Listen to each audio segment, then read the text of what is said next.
Welcome to today's American Community Media Weekly National News Briefing. I'm Sunita Sarabji, your moderator for today and co-producer of our weekly briefings with my colleague, Pilar Marrero. On April 2nd, President Donald Trump announced, quote, Liberation Day, signaling his intent to impose tariffs on at least 90 countries. Trump has said his sweeping tariffs plan will generate revenue while also countering what he calls unfair trading practices.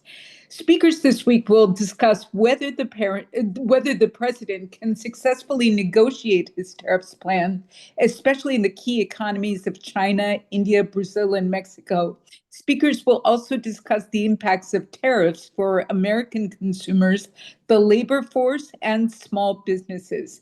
We have an extremely esteemed group of panelists with us today. Dr. Neale Mahoney, Director of the Stanford Institute for Economic Policy Research and Professor of Economics at Stanford. Dr. Anil Deolalikar, Professor of Economics at the University of California, Riverside, and Founding Dean Emeritus of the UC Riverside School of Public Policy. Dilawar Saeed, a familiar face who's been on our briefings before, who is the former Deputy Administrator at the U.S. Small Business Administration, and Marcus Bowers, the co-founder of She's Happy Hair in Houston. We asked reporters to enter questions in the chat, and we will attempt to address as many as we can immediately after each speaker presents. So we begin with our first speaker, who is Dr. Neale Mahoney. Dr. Mahoney will discuss the impact of tariffs to American consumers and the labor market. Welcome, Dr. Mahoney. Thank you for the introduction. I'm delighted to be here with all of you. So I'm going to spend a few minutes talking, like Sunita said, about the impact of tariffs for consumers and for businesses, and also the cooling of the labor market. So tariff pass-through, so the pass-through of these taxes that we charge to consumers and to domestic businesses has been slower than we expected, but we're now seeing the impacts in the hard data, and there's more in the pipeline. So, like Sunita mentioned, the timeline for tariffs has been a roller coaster. We had tariffs announced on Mexico, Canada, and China in February. We had the so-called Liberation Day tariffs that were announced and then pushed back in April. And then in July and in August as well, we've seen rolling announcements of tariffs on different countries and on different sectors of the economy.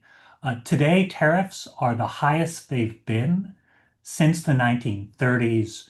They're roughly 10 times higher than they've been for most of my lifetime.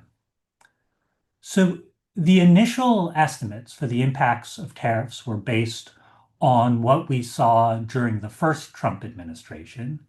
And like I mentioned, this time the pass-through has been slower due to a number of reasons. One is businesses tried to get ahead of the tariffs by importing things more quickly before the tariffs took effect. Second, businesses had historically high profit margins coming out of the post-pandemic period, and that gave them more room to eat the tariffs. And third, because of the uncertainty and softening labor market, we've seen weaker consumer demand, and businesses have been reluctant to pass through price increases in this environment. But like I said, recent hard data, especially over the last 2 months, show that pass-through is occurring, and it's impacting two main groups. One is businesses, and especially small businesses, that rely on imports for the inputs into their businesses.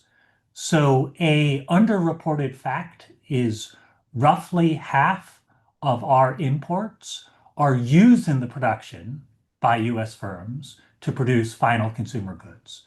And so I was on a radio call-in show yesterday where small business owners from across industries were complaining about how tariffs are creating huge issues for their supply chains. Uh, an important related point is the impacts on businesses work against Trump's priority of promoting businesses in the United States. If you are increasing their costs, for example, by imposing large tariffs on steel or on copper, you make it more difficult for businesses to operate in the United States, not less. The other impact that we're starting to see, but will get stronger over time, is the impact on consumers. Tariffs are a tax on consumer goods, and in particular for goods like clothing, electronics, coffee, furniture, toys as we head into the Christmas shopping season. We expect to see fairly large price increases. Overall, across the entire economy, the effects, I think, are meaningful, but not catastrophic. Uh, we import about 10% of what we consume. Tariffs are increasing by about 15 percentage points. So if you do the simple math, you get about a 1.5% increase in overall prices. That is not to dismiss the impacts on coffee or on toys or on small businesses that rely on these imports, but it does mean that the overall impact is not catastrophic, but it is moving prices in the wrong direction. On the labor market is cooling, but I think there is still scope to avoid a recession where there would be, large, significant layoffs.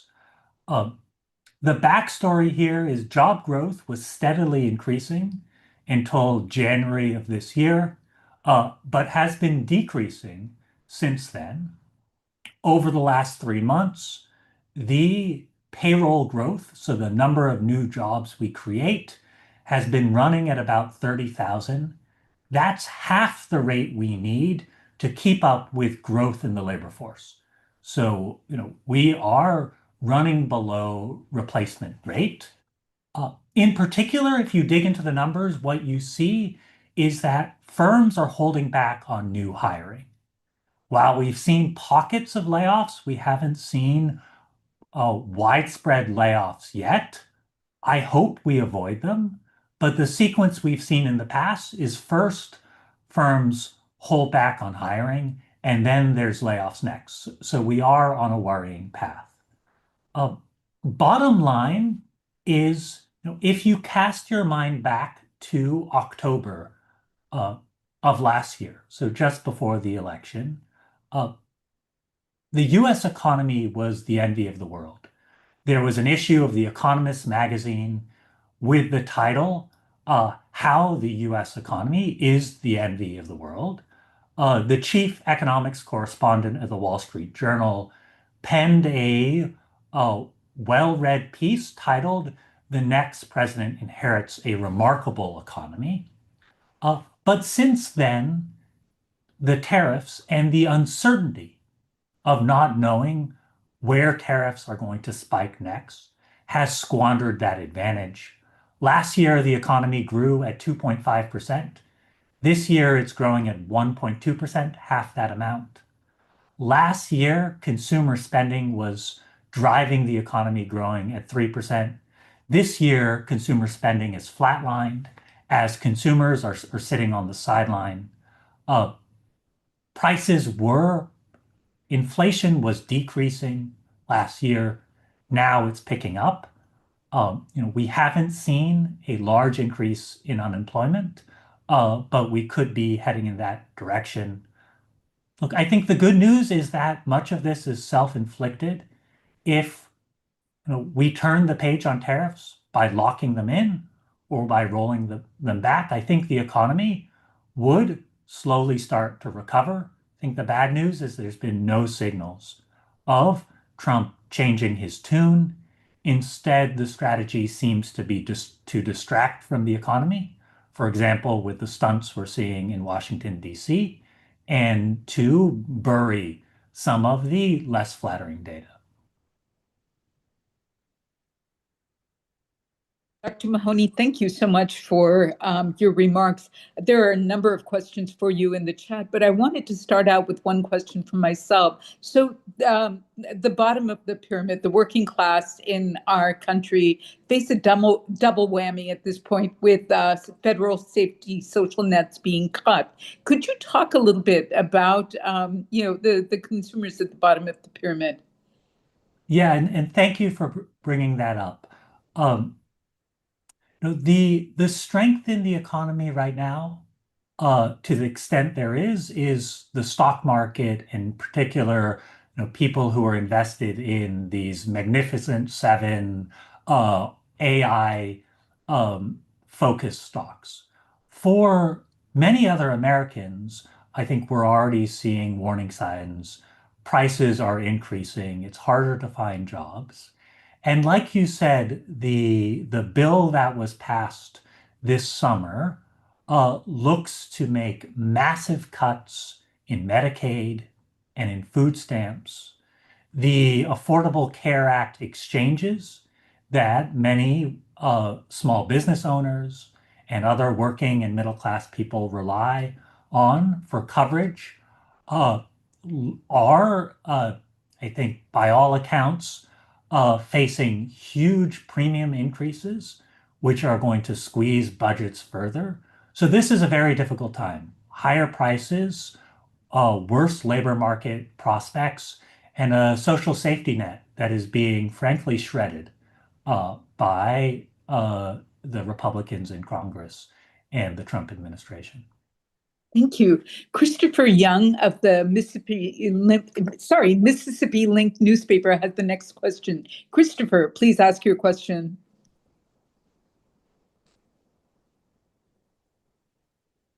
Yes, Dr. Mahoney, I was just curious. It seems like we hear a lot of people saying, well, we just have to give this time, these tariffs. It's just a cycle we're going through.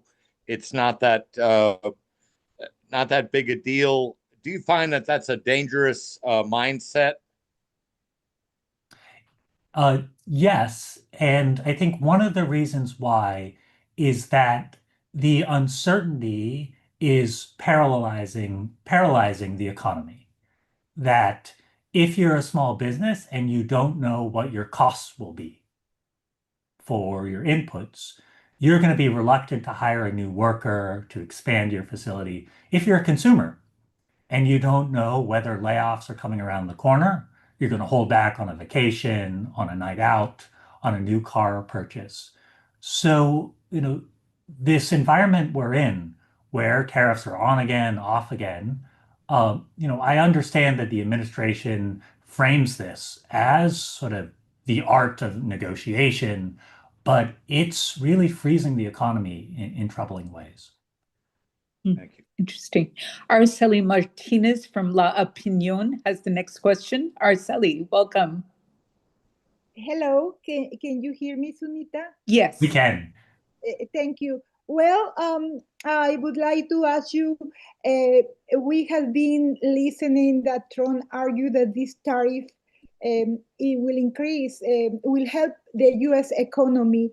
But in the practice, we are seeing that every day the prices of products like avocados and others are rising. I don't see until this moment any benefit. What do you think is really behind this tariff? What Trump is trying to get? Because to the common citizen, to the ordinary citizen like us, we haven't seen any benefit until this point. Yeah, it's a great question, and I'm wise enough not to try and read Trump's mind. I will say I agree with you that the tariffs are not helping U.S. businesses, right? The half of the goods that we're tariffing are inputs that our businesses need, so we're raising those costs. If I had to guess, why Trump and the administration likes tariffs, it's because it's a form of power, that it allows them to extract concessions out of foreign governments. It means that CEOs of Fortune 500 companies are lining up to flatter Trump and Mar-a-Lago. The problem is, for many small businesses, for consumers, that's not an option to go to Mar-a-Lago and bend the knee. And so they will be facing higher prices and have to cut back on their economic activity. Thank you. Lord Diaz has the next question, and she asked me to ask it for her. What industries, if any, in the US have benefited from these tariffs? I think that's an excellent question, Laura.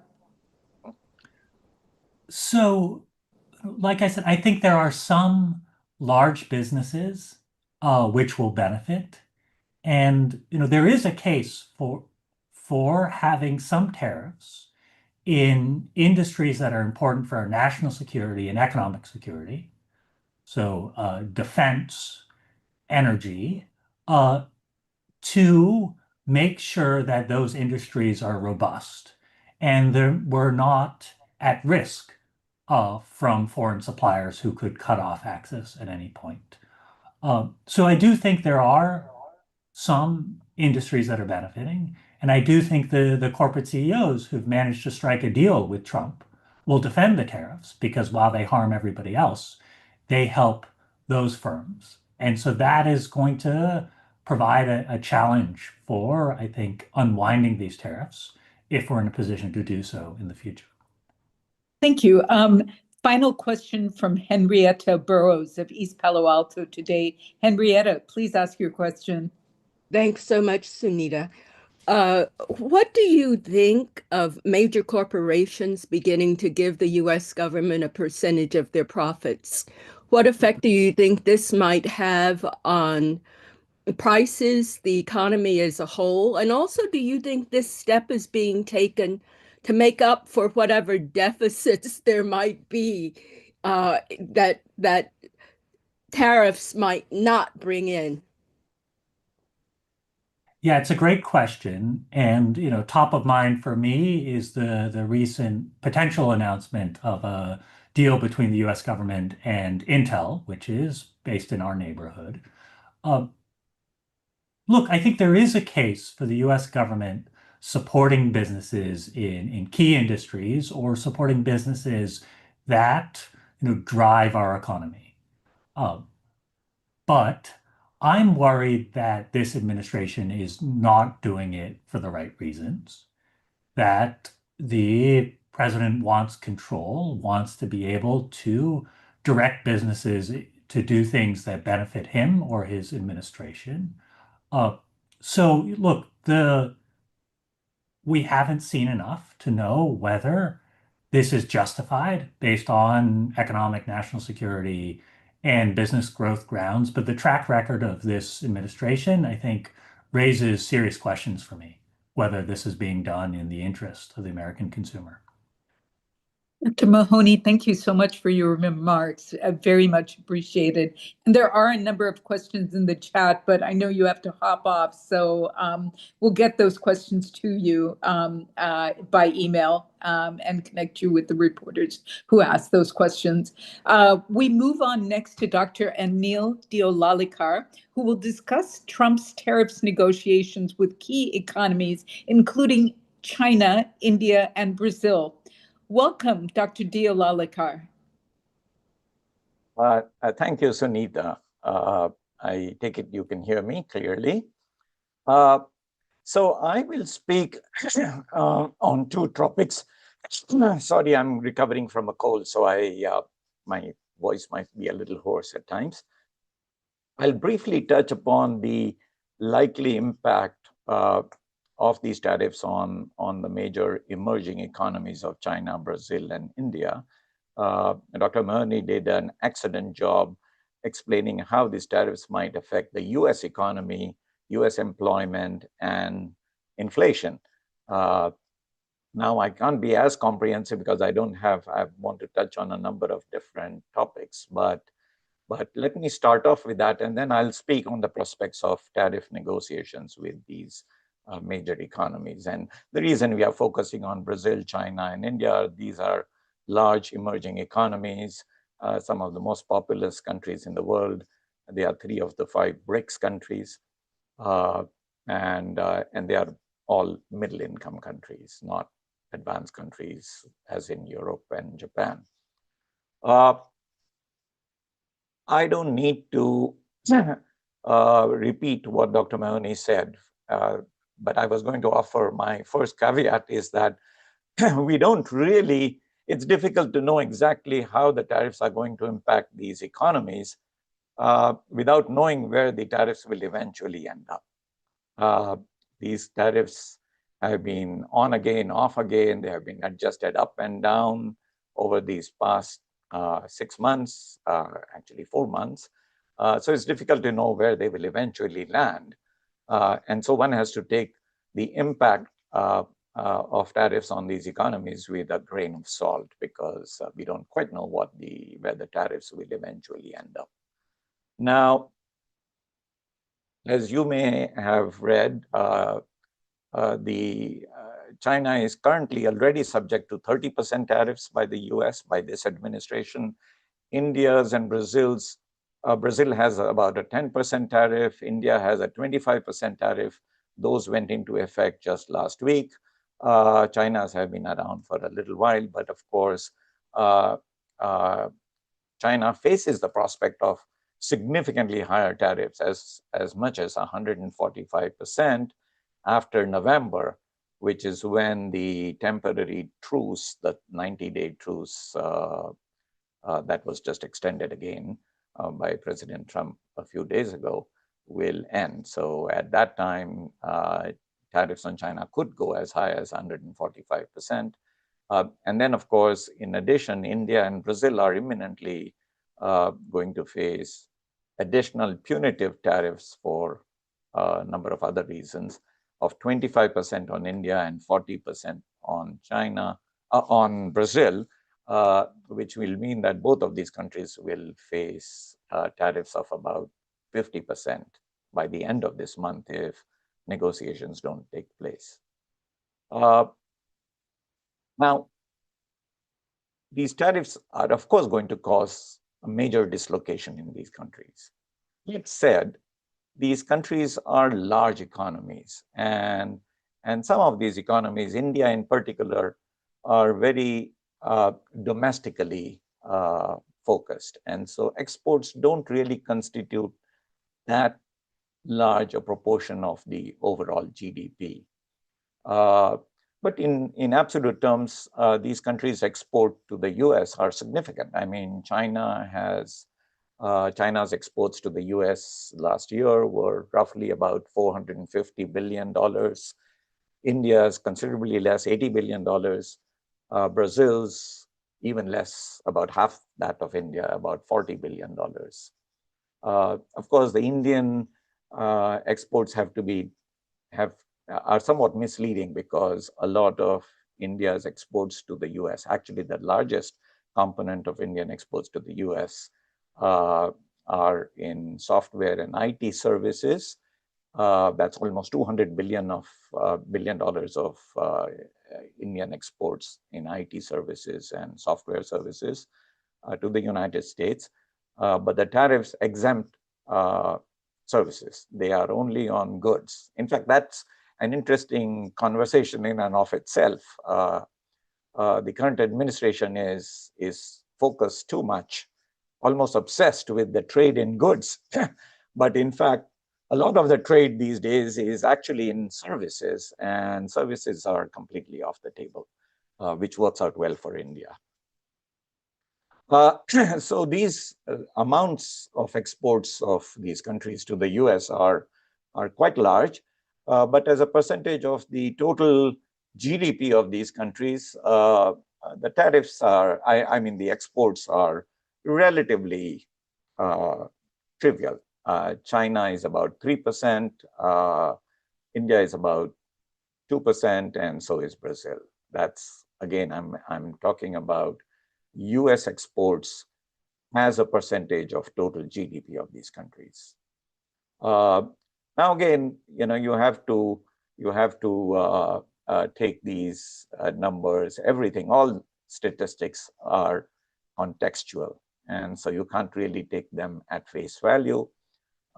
Even if exports to the United States are a relatively small proportion of these economies, they can have a huge impact at the margin, especially on employment in those particular export industries. So in China, for instance, 75% of all the iPhones that are produced in China, almost a third of these are exported to the US. So if eventually 100+% tariffs on iPhones takes place, that would cause significant impact on unemployment in that particular industry. But of course, as Dr. Mahoney said, one of the things about these tariffs is that there are so many different exemptions and carve-outs for different industries, different groups of industries, different sectors. And so the latest news is that smartphones, computers, and electronic components will be exempted from the tariffs. And of course, Apple was able to get a special exemption because of their promise of a large investment in the United States. So again, everything is difficult to figure out right now. But if the 100% plus tariffs take place, do go into effect, then you can imagine a large number of export industries in China being very significantly affected. Already, Chinese economy is slowing down significantly over the last few years. They are not quite in a recession, but compared to their growth over the last 20 years, the Chinese economy has slowed down a lot. Unemployment has been going up. In fact, there are rumors of widespread unemployment, especially of youth.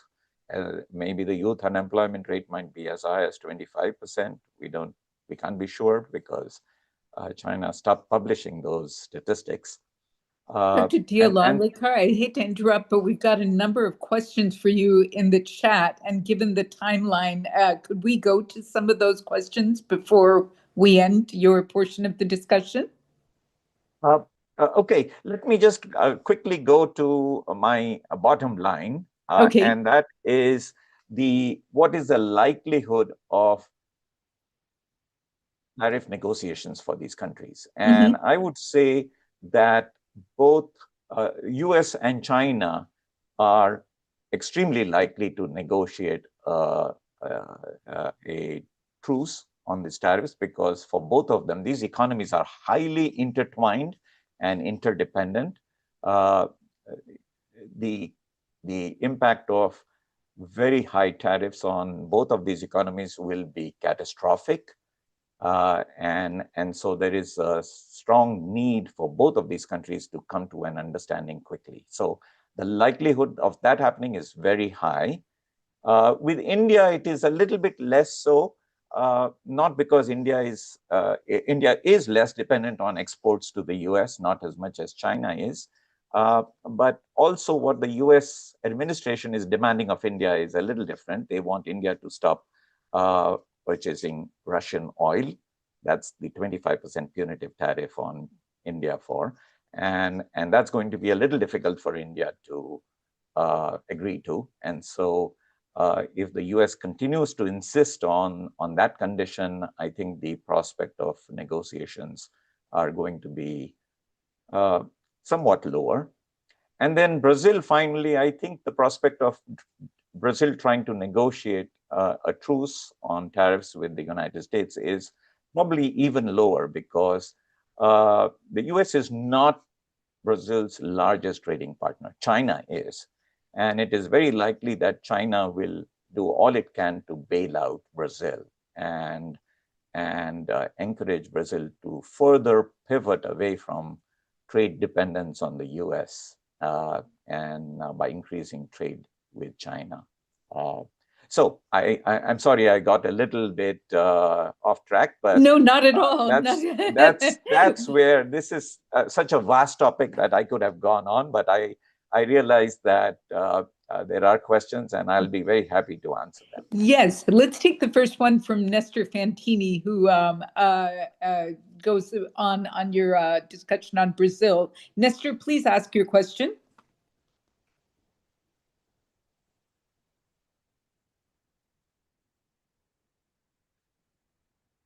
Nestor asks. Yeah, oh, there you finally. are. Yeah, now I'm able to unmute myself. Yes, my question is probably a follow-up to what you were saying, Dr. Deolalikar. And it's this week, I mean, President Lula met with Xi Jinping, and obviously Brazil keeps moving more and more towards China as an economic partner, and probably more than an economic partner. Isn't this a major problem for the U.S. in the region, in Latin America? And also, of course, I mean, the animosity of the Trump administration towards Brazil. Is it only economic, or is there an ideological component because of the way that the Bolsonaro is facing all kind of legal problems there? Yes, absolutely. I think it's not even, we don't even have to guess what the motive of the administration is. They have clearly said that the 40% punitive tariff that will kick in on Brazil is entirely because of their prosecution of the ex-president Bolsonaro. So it is entirely political, and the US administration admits it is. Unfortunately, there's not much Brazil can do about that, because the case is being tried in the courts, and Brazilian courts have a history of being fiercely independent of the government. So it's not clear that the Brazilian government can do very much about that prosecution case. As to the first part of your question, Mr. Fantini, I couldn't agree more with you. Actually, what the US is doing, what these tariffs are doing, is bringing the large emerging economies closer together. Prime Minister Modi of India is visiting China for the first time in 7 years next month, and he just had a long meeting with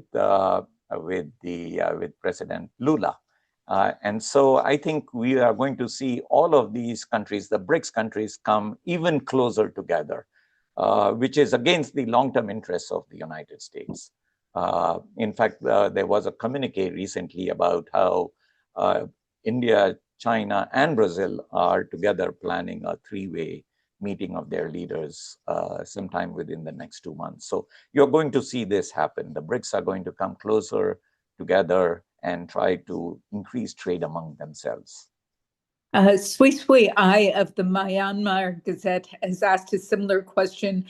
President Trump has announced a sweeping new tariff plan of 40% on Burma at a time when the U.S. has already sanctioned, imposed sanctions on the country's military regime. How do these new tariffs intersect with existing sanctions on Burma? And do you think that they are being used as a political tool?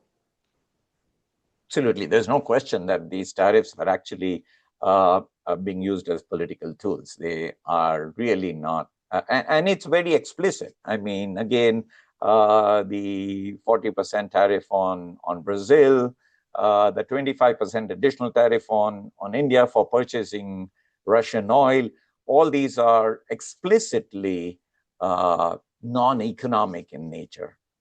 These are punishments that the United States is imposing on these countries for specific actions, political actions, global policy, global, foreign relations actions that they are taking. So there's no question about that. And this is not the purpose of tariffs in the first place. This is sort of really unusual for tariffs to be used as bargaining ploys and pressure tactics to change the policies of countries. Dr. Deolalikar, thank you so much for joining us. You have a number of questions in the chat, and if you could respond to them there, that would be great. We move on to former U.S. Small Business Administration Deputy Administrator Dilawar Saeed, who will discuss the impact of tariffs on America's small businesses. Welcome, Mr. Saeed. Thank you so much, Sunita, for having me. It's a privilege to be here and to speaking to all of you. We know that small businesses are the heart of U.S. economy. It's a majority of our GDP. They are the largest job creators in our country, and the impact on small businesses has been tremendous when it comes to these tariffs. I'm an entrepreneur. I've run businesses, so I can tell you from my own experience that you need certainty, you need clarity, especially when you are operating a small business. What we have seen with these tariffs, and you've seen and you've heard from my colleagues on this call, the up and down. I don't think anybody can track where these tariffs are, and most small businesses don't have the resources to be able to stay on top of this very abrupt and drastic policy changes. So they clearly have an impact in your ability to plan. They add, one thing that we often don't talk about is they add paperwork. Imagine being a small business and now you have to fill these forms with details about what part of your production is covered by which imported good. You have to hire people. A lot of times we know small businesses, and we have a terrific small business owner on the call today. You're running the business. You're also the customer service officer. The last thing you need is to add more paperwork, and of course the financial burden that adds. We will talk about that. These stats you heard before, but let me emphasize this. 97% of all importers in the United States are small businesses. 2/3 of small businesses export. So tariffs is a small business problem. We often talk about big companies, and as we heard earlier, these tactics have been used to negotiate terms with big companies. But the impact on small businesses, quite frankly, does not get enough attention, even though the numbers suggest that's where the biggest impact is. And of course, half of the all imported goods are used in the production. So whether you're importing avocados, you're importing, I was reading a report yesterday about beef getting 12% more expensive, or you're importing tomatoes from, I'm right now in Austin, Texas, south of the border. Those costs are rising up. There might be a shortage of tomatoes in the coming months. All of that adds to your production. This is not just about restaurants. I'm even talking about a garment factory that might be importing fabric from China or Thailand. That's becoming more expensive. And so that's what the impact is. And I think it's ability to plan a business, ability to even adjust your pricing, and of course adding a new cost of running a business. I recently met a Latina business owner. She runs an ethnic food store, and she told me that she got a bill from Customer Border Patrol, CBP. That's the new agency small business owners are getting to know now. That sent her a bill for $19,500. She runs a small ethnic food store. She said, I do not have $19,500 of duty to pay to the United States government. I cannot even pass this price on to consumers because supermarkets to whom she supplies these ethnic foods need at least 3 months to adjust pricing. Does anyone in this administration understand what it takes to run a business? Do they understand what does it mean operationally to adjust pricing, even if you want to? And in some cases, people are price elastic. She may not be able to pass this pricing on as well. So what's the consequence? She's going to have to lay off workers, or she's going to have to shut down. And that's what we are seeing come out in data as we move forward. I was looking at the small business sentiment numbers. As you may know, I helped run the SBA. So we are very data-driven when I was in the administration. And the National Small Business Association, it's a nonpartisan organization, publishes reports. And I'll encourage you to take a look at their latest report that was published in May of this year, so about 2 months ago. And they surveyed 650 small businesses across the entire country, across every segment of the economy. Small business sentiment is at its lowest in 15 years. And those 15 years include a global pandemic that ravaged our economy. It includes the Great Recession of 2008, 2009.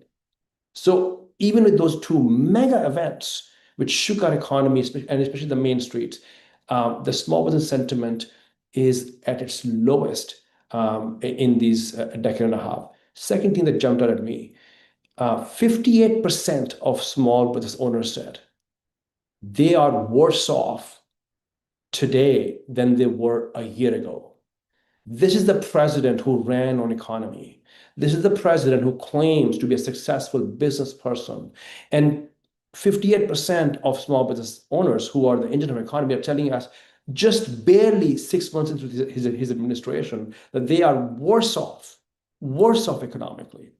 So these policies, these tariffs are hugely injurious, not only to the small business owners, but also to, frankly, job creation prospects. Unfortunately, we're going to see some of these numbers show up, not just in rising inflation, but also in employment figures. Now, having run an SBA, these are the moments when SBA shows up and help. So how is this administration responding? They responded not by increasing support of small business owners who are impacted, not by creating more resources to help them with their financing when the rising cost of input is happening or there's additional taxes they have to pay with these duties. They responded by shutting down SBA offices. Across the country, some of the largest SBA offices, from Atlanta to Los Angeles to San Francisco to New Orleans, New York City, have been shut down in the name of, because they're so-called sanctuary cities, or they are focused on inclusion as an initiative to invest in minority entrepreneurs. So that's not what you would expect. 43% of SBA workforce has been laid off, summarily dismissed as part of reckless, thoughtless efforts as part of DOGE. And of course, when it comes to financing, there is nothing as a support that is coming to help these small businesses. So now, what do we do about this? You heard a lot of gloom on this call, and many of you are reporting to our community. So I think there is a prescription that we have to pass on. And to any small business who's hearing this, I just want them to know your voice matters. We are a democracy, and we have seen every time there has been a clamor for what's going on, and people are talking about the stories, like we have an entrepreneur on the call today, that those stories matter. Take your CBP bill to your member of Congress town hall. Mail copy of that bill to members of Congress. Email them to the White House. Let them know these are taxes that you're imposing on my business, and I'm on the verge of shutting down. I unfortunately do not think these stories are being followed enough for folks to understand how significant this impact is on small businesses. So again, thank you for having me, and looking forward to your questions. There are a fair number of questions for you, Deolalikar. The first question comes from Minzy Zhu. Minzy, please ask your question.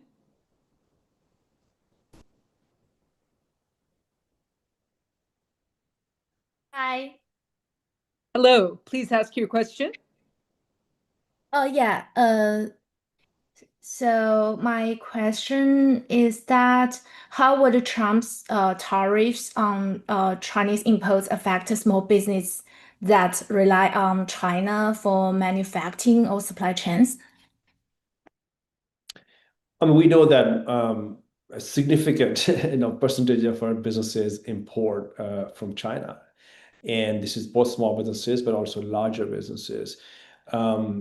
I think larger businesses often have the ability to plan better by being able to buy goods ahead of time. We saw, as an example, Apple, lift billions of dollars worth of iPhones from India early, or even from China early. A small business cannot do that. They do not have the cash reserves. They don't have the capacity to be able to plan and try to hedge against the impending tariffs. And by the way, the other thing is also, we don't even know what those tariff rates are. So you can't, even if you had the capacity, it's very difficult to plan around that. So the impact is very significant. The reality is we are in an integrated global economic order. Yes, absolutely, there is room for better trade policies to protect our workers. Absolutely, there's better room to make sure that the United States has a better access in markets abroad. I was helping improve that access as a special envoy of the State Department. But these policies are not designed to get us more competitive globally. They're not designed to get us better access. They're being used as political tools. That's why they're so thoughtless, and they're not thought through from a standpoint of a business owner. So the impact, whether you import from China or another country, are significant because you cannot plan, your cost is rising, and you don't even know what your costs will be. So you can't even price things effectively if you're a small business owner. So I am really concerned that we're going to see, unfortunately, a large number of businesses facing closures. Again, we have this another reprieve for almost 90 days. We'll see what happens after that. But just as a reminder, the last time the United States and China renegotiated the deal, it took a couple of years. These are two of the world's largest economies. There are thousands, if not millions, of SKUs. You have to go one by one. And having worked in the United States government, this is not something you can just wing in a week or two. And so I wish I had better news. Again, what I would say is, let's talk about those stories, bring that data up, show your bills to your members of Congress, and demand that this administration offers some financial relief for folks who are facing these duties. Thank you. Pamela Anchung from Immigrant Magazine has the next question.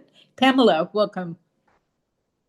Yeah, thank you so much for having me. My question is about immigrant businesses. We know most first-generation immigrants are business owners, and some of us.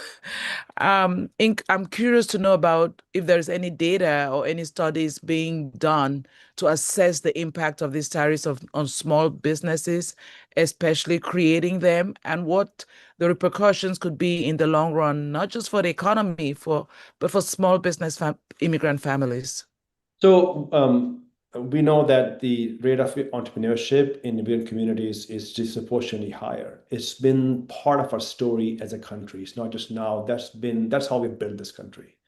We are a nation of immigrants, and immigrants bring with them the drive, the energy, this hunger to create.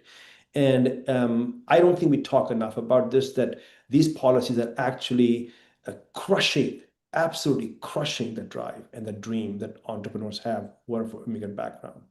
Not just in the ways that we've talked about in terms of these, tariffs and what they're doing, but also creating a sense of fear for immigrant communities. But also in terms of what some of the new policies are. For example, SBA, under this administration, has added a rule that you cannot have a non-citizen partner in the business if you're applying for an SBA loan. You could be a permanent resident. You could be in this country forever, and you're running a business. You cannot have a partner even with 2% of the ownership. You're not eligible to apply for a government-backed loan that you are helping fund as a taxpayer. That is the extent of damage that is being done to dreamers who are beginning to build a country forward, and dreamers who are of backgrounds that are have immigrated to this country. So it is unfortunate. When it comes to data, I shared with you earlier, the small business sentiment is at its lowest in 15 years. That data is reflective of the immigrant population. You look at this New York City, which is a city of immigrants. There's thousands and thousands of small businesses that are run by immigrants. We go to Flatbush, every single business, every single vendor is almost of immigrant background. That data is reflecting of their sentiment. So I think it's very important that when we talk about these policies, we do not forget that we also have to stand up for those who don't have the voices right now. And those are the folks who are helping create or have the aspirations to create the next generation of companies and brands in our country. Thank you. We have one more very important question from Rebecca Bartas before we drop off from you. She's from America Nipsava. Rebecca, please ask your question. Hi, yes, thank you so much. Do you expect tariff-related cost increases to disproportionately affect minority-owned or rural small businesses? And are there any measures that states can take to mitigate these impacts? So I think when you look at broadly, every time you've had a shock, this unfortunately is a man-made shock. It's not a natural disaster. This is not a health pandemic that humans did not create. We saw that those impacts were felt disproportionately in the minority communities. Just as one data point, I often talk about this. During the pandemic, almost 25%, nearly 25% of all Black-owned businesses shut down in this country. Huh. And they never came back. And the way they came back, now here's the positive side. During our administration, the last 4 years, in the President Biden's administration, we saw a record number of new businesses being created, and the rate of entrepreneurship amongst Black women was 4 times the rate of Caucasian men. So there is this energy, they want to, but they were impacted. So same thing story we see with natural disasters. So when you look at the impact of tariffs, because there's a capacity issue, because they're already underserved, or under-resourced, you will see the impact significantly higher than you will see in other communities. And unfortunately, you would expect that the government shows up at the door to help you, but in those cities which are disproportionately minority, for example, New York City or Los Angeles, San Francisco or Atlanta or Chicago, they're shutting down SBA offices. So I wish I had better news for you that the federal government is coming to help us with those entrepreneurs. Unfortunately, that is not the case. But what do we do? I think what I would offer is there is still an opportunity at the local level, at the state level. I talk to local mayors and governors, and many of them are ready to come up with ways that they can provide mentorship, perhaps small grants to help cushion the financial shock they're experiencing. That may not be enough for a business, but also the community and the advocacy community, nonprofits, ethnic chambers. So I do think we need to build that muscle right now, given the federal government, unfortunately, is not going to be, at least in the near term, of any support to our minority-owned businesses. Mr. Said, thank you so much for your remarks and for your responses to questions. Reporters, we're running about 8 minutes behind schedule, but we hope you'll stick on for our storyteller, Marcus Bowers, who is the co-founder of She's Happy Hair, a small business based in Houston, Texas. Marcus, welcome. Hi, how you guys doing? Glad to be here.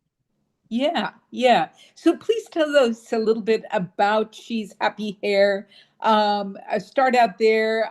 You mentioned when we pre-briefed that, where you get your hair from. Could you talk a little bit about, visiting India and China, and then finally conclude with the impact of these tariffs to your small business? Yeah, so I like to tell people that I'm a globalpreneur, not an entrepreneur. So I do entrepreneurial things all over the globe and not just in the city and state that I'm in. So way back in 2012, over a decade ago, we jumped into the beauty supply industry, the hair industry, when there wasn't an industry, and we created one. So when we jumped in, people were just ordering hair online. The beauty supply stores that were open, they weren't considered hair stores. You actually went to those stores for all type of products, not just for hair.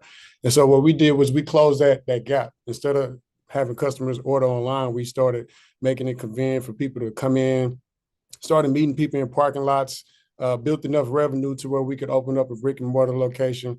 We went from marketing the product to marketing the product, the service, the operations, the expectations, and customers started flocking.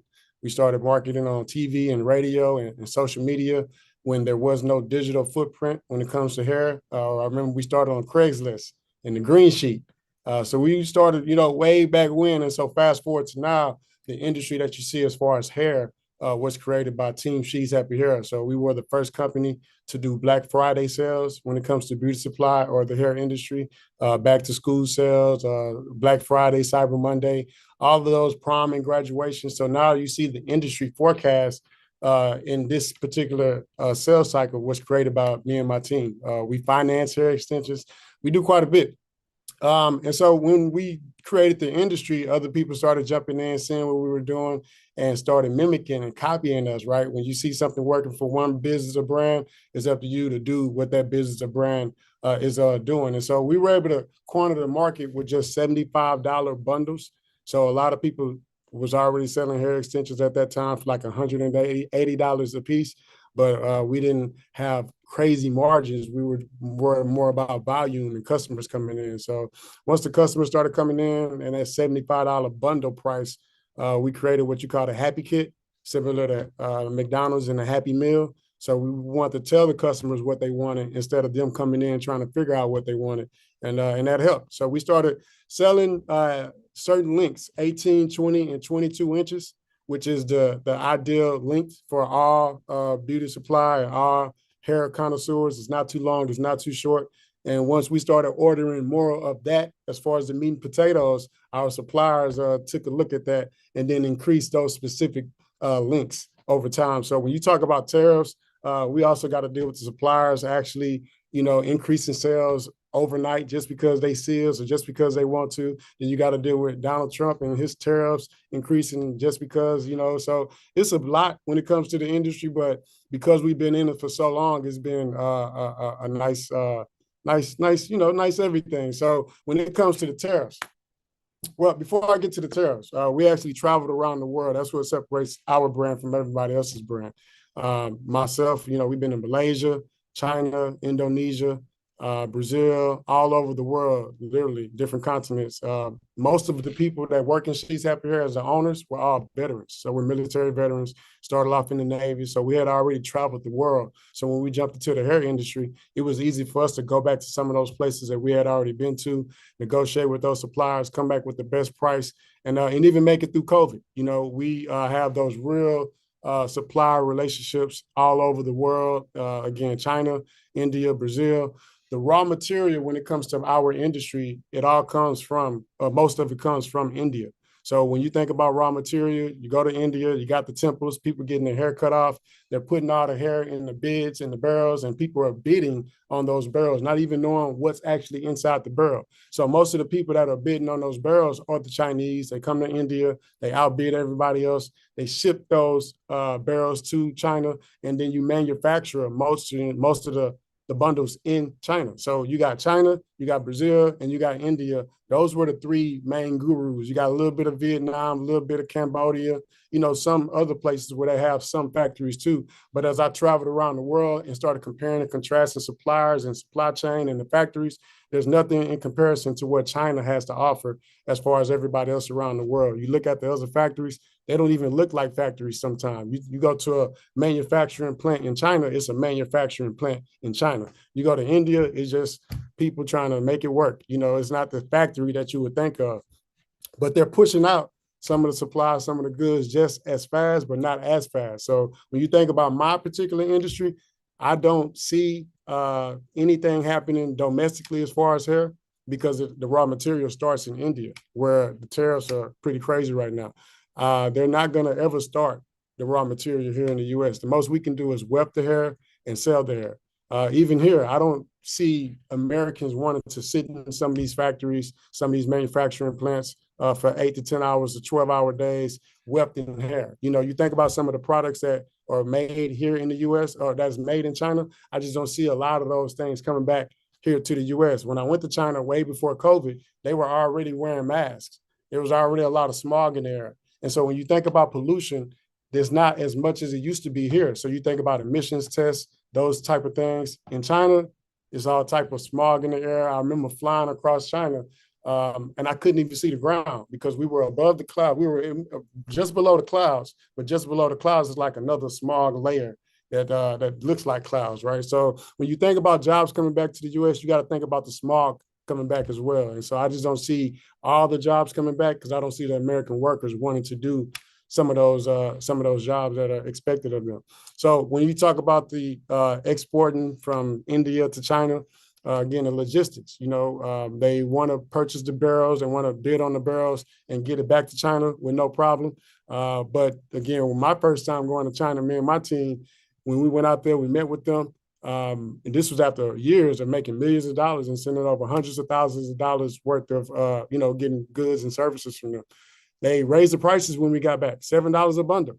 They raised the prices on us. I was like, wow, I thought we had a good negotiation, a great relationship. And when we got back, they raised the prices on us by $7 a bundle. And that was way back in maybe 2018, 2019, 2017, something like that. And so after that, when I started going out there, We got better relationships, and I'm going out there and now I'm able to go to China and get anything that's made in China because they're taking me wherever I need to go. I've been out there. I got house shoes. I sell a lot of things online outside of here now because everything that's made in China, I go get at the Canton Fair and sell it to people here in the U.S. that's never going to go. When it comes to the processing, I don't think Americans are going to be doing the deep cleaning, the sterilization, the sorting, the coloring, the bleaching. Again, I just think about the American psychology and the jobs that we are willing to do and what we're not to do, what we're not willing to do. I come from a maintenance background. I was a plumber. I used to play with boo-boo all day. So just picture that, right? I was a plumber and I know some things that I just won't do anymore, because I think different from the way I used to think. I do think the packaging, the branding, and again, maybe some of the wefting, some of the closure creations, some of the frontal creations will and can come here where we can kind of do the finished product here and maybe cut down on some of the tariff costs. But right now, we are taking the time out to order more from China and less from India, or more from Malaysia and less from Brazil, because Brazil, India, and any of those BRICS countries are they in for a loop. I don't think Trump's playing with them right now, so we want to stay away from just ordering from them. So we diversify our entire supply chain. So again, that's how we made it through COVID. They said that we wasn't essential, but our customers said that we were. During COVID, everybody wanted to look their best because they were going live. Even though they weren't going to work, they were online. They wanted to look as good as they wanted to look. And so we started financing hair. That's a big piece of when it comes to the tariffs, right? We started financing hair. So to combat the tariffs, of course, we had to raise our prices like everybody else did. It took us a while to raise our prices, but also with the price increase, you need to throw in more sales cycles. So if you increase your prices and you want to throw it back to the customers, then you got to give them some type of woofer, what I call a what's in it for me. So that's where the flash sales come in and those spontaneous sales come in throughout the year to get those customers that don't have that income to purchase your product because the price has increased. You want to give them that leeway to come in and spend, because once they spend with you the first time, they should be able to spend with you again and again because of digital communications and things like that. So go ahead. Mr. Bowers, we have a bunch of questions for you. Are you ready for some questions? Yes, I do want to say this real quick. Sure. We went from just $75 a bundle to $110 a bundle just overnight. And so right now, some hair extensions installations would be like maybe $1,100. Now they're upwards to like $1,500. So you can just think about how the tariffs are increasing overnight. So I want to share that. Yeah, and can I ask you a question before we go to questions from the chat? I imagine that a lot of your customers are women who have survived cancer, for example. Are they able to afford the price points that you now have to impose? So yes and no. So a lot of those customers, they have health insurance that covers some of those things. And then again, we finance the hair extensions as well. Again, we're the first in the industry to do it. So you come in with $500 and now you don't have to spend that. You just spend like 30 or 40, run through the finance, and then you get a payment plan on the actual hair extensions. But when it comes to social responsibility, yes, we always look out for the patients, anyone that's coming from the health side. And then you also have social responsibility when it comes to just the community. Like we can even order backpacks this year with She's Happy logos on them because of the tariffs, the increase on us trying to give back the way we do for back to school every year. That's wonderful. Steve Wilder has the first question. Steve? Hey, good afternoon. Incredible business model. Just really learned a lot from your presentation. Your prices went up. Did that adversely impact your ability to sell at scale and volume, or are the customers able to absorb it? So yes, we rose our prices. The volume, the foot traffic did slow down. Our revenue kind of stayed similar because we did increase our prices, got less people coming in, and so it kind of evened out there.